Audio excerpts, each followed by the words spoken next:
Israeli occupation army killed 32 Palestinians after bombing a United Nations agency school in the central Gaza Strip. In the Netherlands, more than 13 million citizens held to the polls on Thursday to elect a new European Parliament.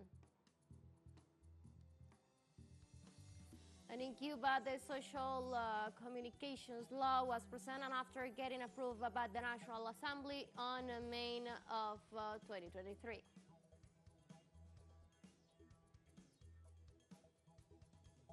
Hello, welcome to From the South. I'm Ana Marrero from the teleSUR headquarters in Caracas, Venezuela. We'll be with the news. Stay with us.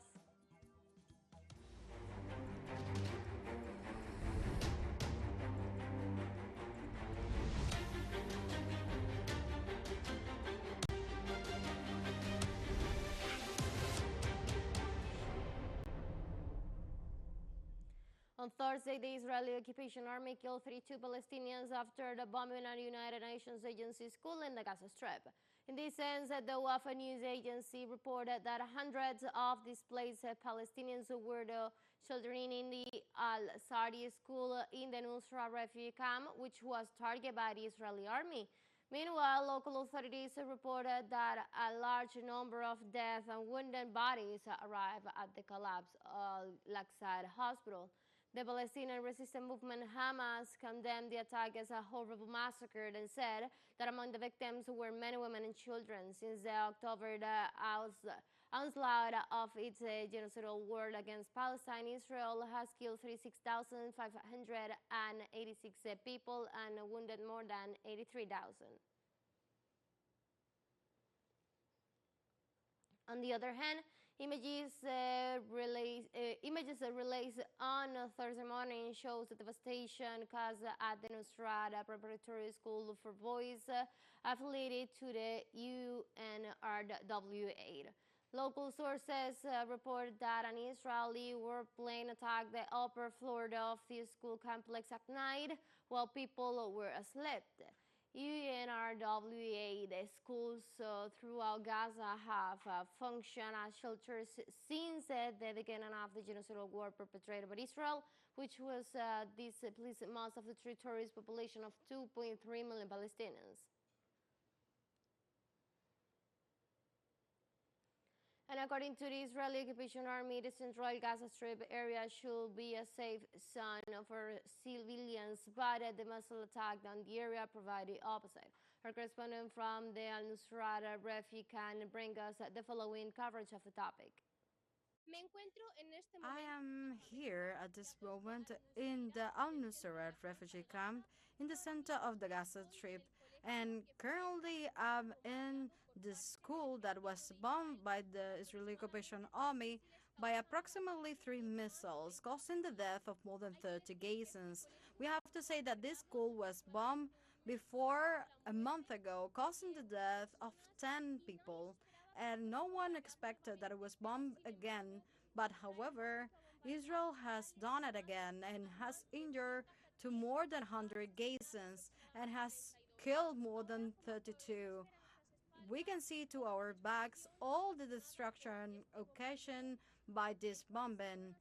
The has assured the workers of the school of UNRWA that at least 5 classrooms that were evacuated, Gazans were destroyed completely.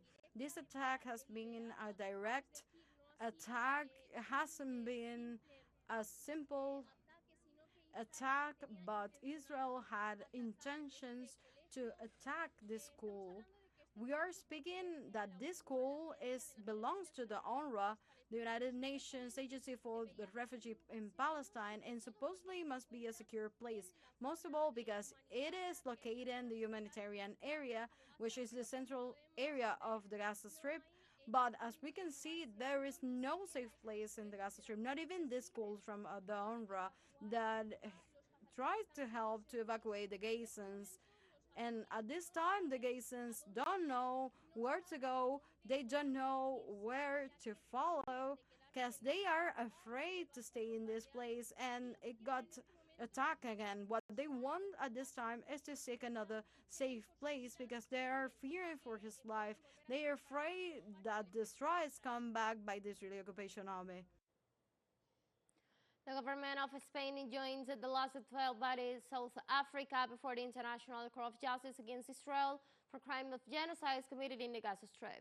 The Spanish Foreign Minister José Manuel Álvarez explained that the decision was taken after the prolongation of the Israeli military operation in Palestine.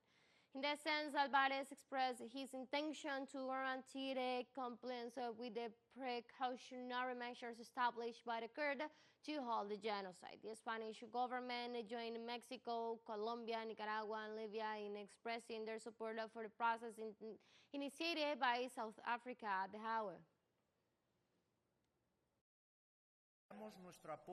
We reiterate our support for peace initiatives such as those launched by President Biden, together with Egypt and Qatar. With this intervention in the International Court of Justice, our sole objective is to put an end to the war and finally move towards the implementation of the two-state solution, which is the only guarantee of peace and security for Palestinians and Israelis and for the whole region. They all have a right to peace, the same right.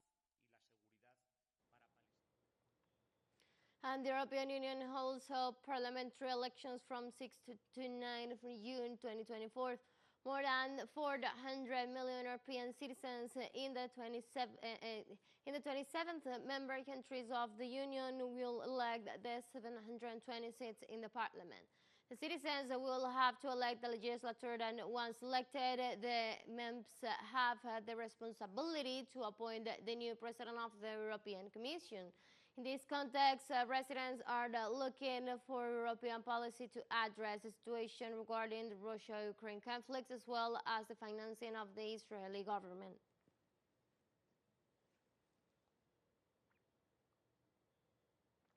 In the Netherlands, more than 13 million citizens go to the poll on Thursday to elect a new European Parliament. In this context, polling stations will remain open until 21 local time to allow the voting for 31 of the 751 members of the European Parliament. It should be noted that more than 370 million people in the European Union bloc are eligible to vote in these parliamentary elections.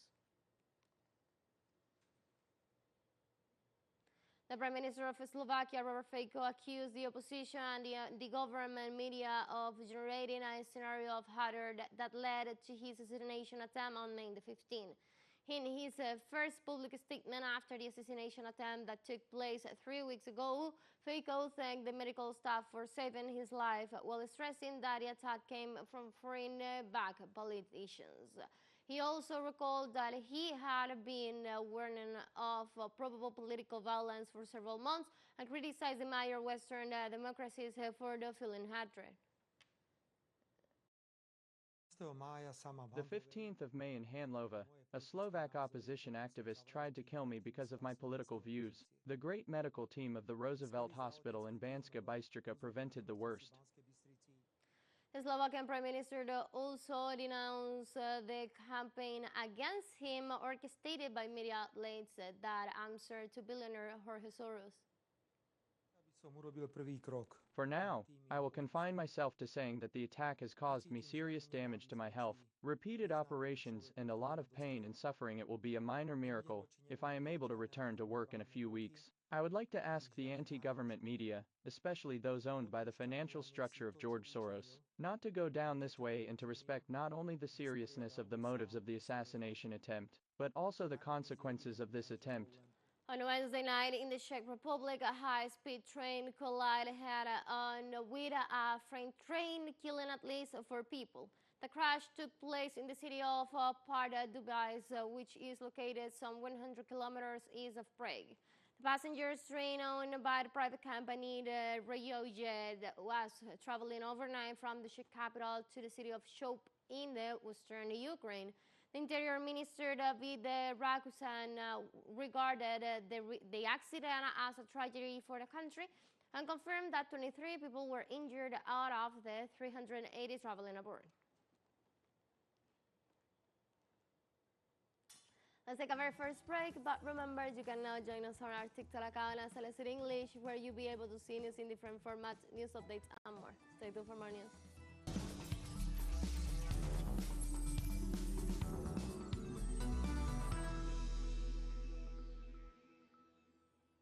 Welcome back to From the South. A naval detachment of the Russian Federation will pay an official visit to the port of Havana from June the 12th to the 17th. The Russian naval group is composed of 4 ships: the frigate Gorshkov, the nuclear-powered submarine Kazan, the fleet oil tanker the Passion, and the Sevelstag Nikolai the Kichern. According to the Cuban Minrex communique, the visit is in line with the historical friendly relations between Cuba and the Russian Federation and strictly complies with the international regulations to which Cuba is state party. Minrex specifies that none of the vessels is a nuclear weapon carrier, so their stopover in Havana does not represent a threat to the region. In Cuba, a social communication law was presented on Wednesday after getting approved by the National Assembly in May of 2023. The legislation that regulates the social communication system of the management of processes in the organizational, commercial, media, and community areas will enter into force in 120 days. In this regard, the president of the Cuban Association of Social Communicators, Rosa Maria Perez, points out that the law promotes the development of marketing and advertisements with a scientific vision and advocates for the education and instruction in the area. In Haiti, 5 million people are victims of the biggest food crisis since the 2010 earthquake. According to the report published by the United Nations Organization from the Central Kitchen of the World Food Program in Port-au-Prince, the agency's director, Jean-Martin Brou, indicated that of the 5 million people suffering from acute food insecurity, close the highest figure ever recorded. The problem in the country worsened at the beginning of March after criminal gangs tightened their grip in the Asian capital through coordinated attacks on police stations, freeing thousands of prisoners from jails. And now we move on to Venezuela, where according to the Confederation of Industries, the sector had a 16.9% growth during the first quarter of 2024 compared to the same period last year. The industrialists recognize the importance of the incentive that the national government gives to entrepreneurships and trade. Our correspondent Santiago Corey with the details. Since the creation and application of government credits, entrepreneurs are part of growing and recovering Venezuela. Carmen Ascanio, owner of a block factory, tells us about its development. My project has developed a lot. This year for me has been a year of much production. I thank FONAE for the support, for the credit contribution. We have a lot of sales. People are calling us to place many orders. We want to keep moving forward, although we really need another little push. We are very grateful for the push they gave us, and we want to keep moving forward. I would like to tell the community, to all Venezuelans, not to give up, to keep moving forward, to have faith and a positive mind, to set goals, not to fall asleep, to make our dreams come true because we can.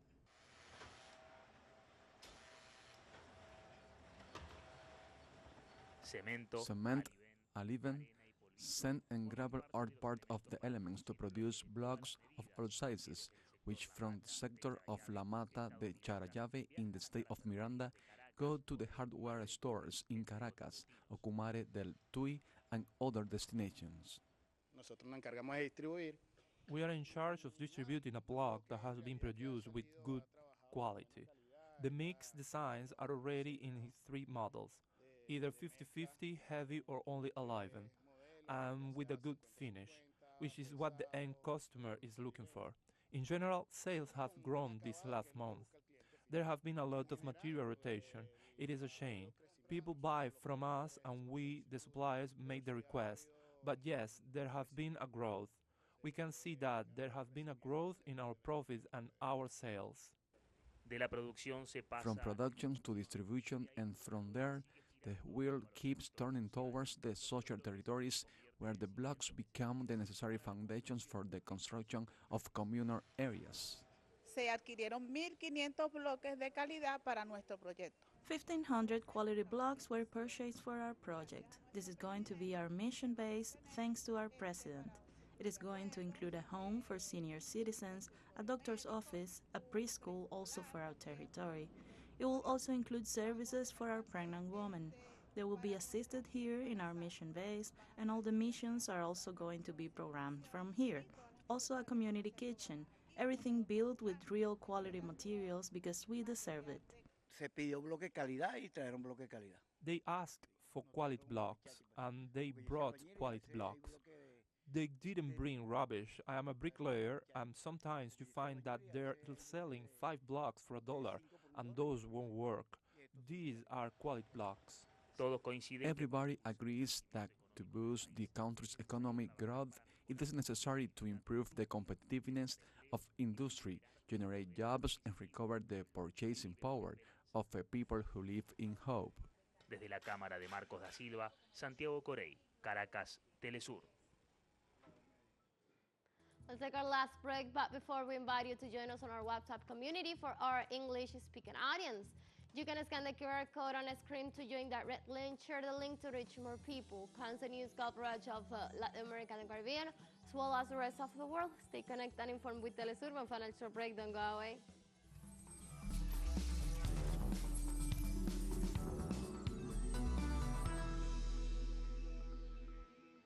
Welcome back. After an important meeting in New Delhi, the Prime Minister of India, Narendra Modi, secured the backing of his coalition partners to form a new government. In a statement issued by the National Democratic Alliance, the Bharatiya Party-led coalition informed they had unanimously elected Modi as their leader. Thus, he will have the support needed to be appointed as Prime Minister for the third consecutive time. The nationalist head of state is scheduled to be sworn in this Saturday, June the 8th.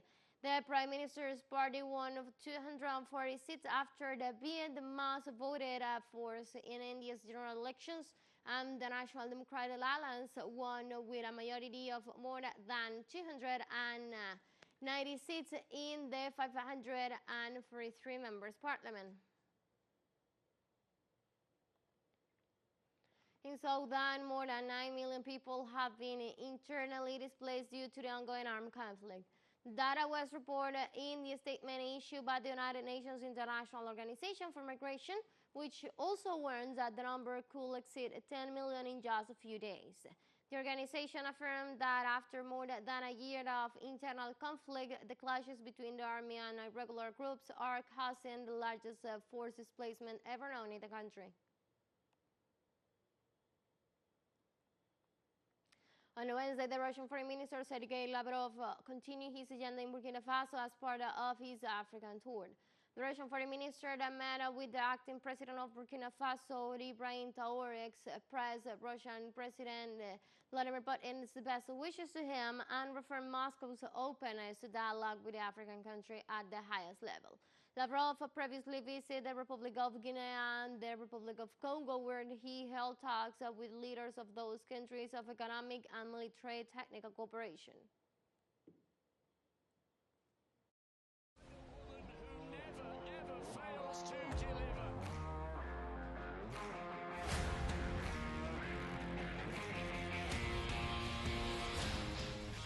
Changing topics, we go to the world of the sports, where more than 90 countries have confirmed their participation in the upcoming 2024 BRIC Games that will start on June the 12th in the Russian city of Kazan. The BRICS Games are an annual multi-sport event organized by the BRICS countries, Brazil, Russia, India, China, and South Africa, which aims to integrate countries through sport. Russia's deputy sports minister, Alexei Morozov, said he was maintaining the figure of 4,000 participants, with many coming from invited countries that are not members of the BRICS.